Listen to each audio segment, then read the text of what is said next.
انت فاهم برضه، وانغلاق كامل. ولاد دين كلب من الاخر يعني. انا برضه يقول لك الاصلاح الديني ومارتن لوثر والاونطه دي، ما فيش لا اصلاح بلا زفت، هي حركه سلفيه. عايز مارتن زفت ده. وانا قالها لي كذا حد، قال لي انتوا غلابه من الناس اللي هي سابت المسيحيه.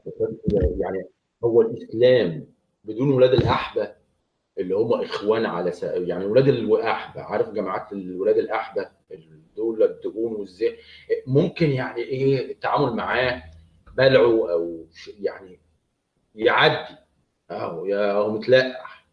ان هم ولاد الاحبه دول اللي وضعوا الاسلام في بؤره الاتهام. بس فعلا هو من غير ولاد الاحبه دول هو اخف كثيرا من البلوى الثانيه. من ضمن بقى الحاجات يعني المثيره للغضب الحقيقه، انت بقول لك بصرف، هو انت من الشرق الاوسط من مصر فانت مسلم. ايه بقى انت، هل انت هم جماعات الزفت دي زي الاخوان اديك مثلا اكبر مثال، وكلامها يبدو غريب يعني بالنسبه لنا، اقول لك ازاي يطلع منه. شويه الجرابيع اللي هم الجماعات الاسلاميه بالذات، اللي هي الجماعه الاسلاميه والجهاد والوساخه دي كلها، انت مثلا تسمع عن، انت ايه دايما العمده او الاراء اللي هم دايما بيقولوها بيستمدوها منين؟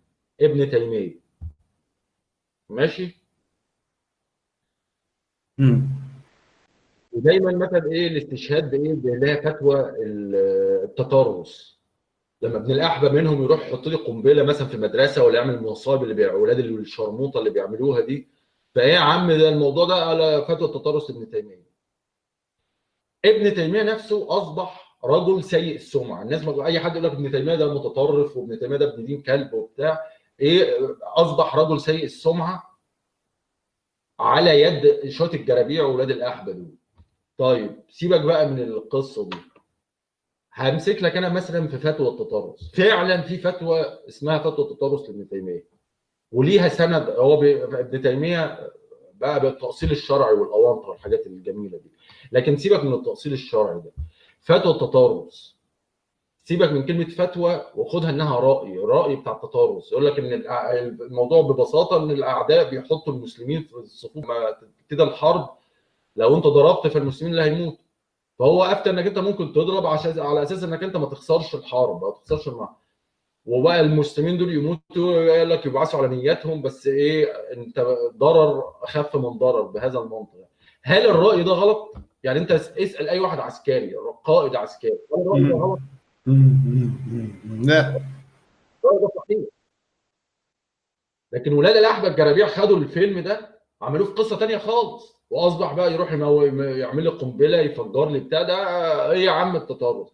اصبح ابن تيميه رجل سيء السمعه. الحقيقه يعني وغريبه، زي اقول لك غريبه انها هقول لك ازاي يقول كلام زي ده. ابن تيميه ده فحل من الفحول، يعني مش عيل تافه ببرابير في بير السلم بيهرتل. لا بالفعل يعني، بصراحه يعني، ما في ناس مثلا طلعت في الاعلام اتكلمت وابن تيميه وقال مش عارف، بدون ذكر بقى اسماء، انتقدوا ابن تيميه، صح؟ انا دايما اضحك بسبب الموضوع ده، بس طبعا يعني ما احبش اقولها، بس خلاص بقى اقولها. انا بتخيل ان لو ابن تيميه دخل عليهم الاستوديو ولقى الراجل وات ايفر اسمه ايه بيشتم او بينتقد ابن تيميه، فانا متخيل رد فعل ابن تيميه. انت عارف ايه اللي هو هيرفض النقاش.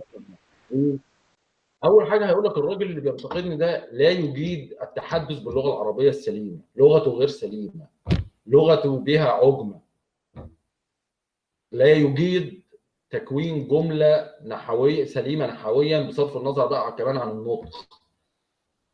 واحد زي ابن تيميه مش هيقعد يتكلم مع ده بالامانه، يعني هكلمك بمنتهى الصراحه.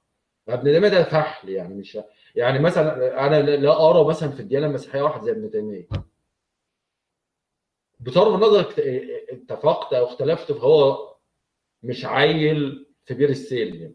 انت واخد بال سعادتك معايا؟ مش يعني اللي هو تقعد تنظف عليك كلمتين، لا مش هو الشخص ده. الحقيقه انا يعني، طب هتقولي انت بتقول الكلام ده، انا بصراحه مثلا لو ابن تيميه دخل عليا الاوضه دلوقتي هعمل ايه؟ اقول له بص اسمع، اهدى وصلي على النبي واسمع الكلام. انت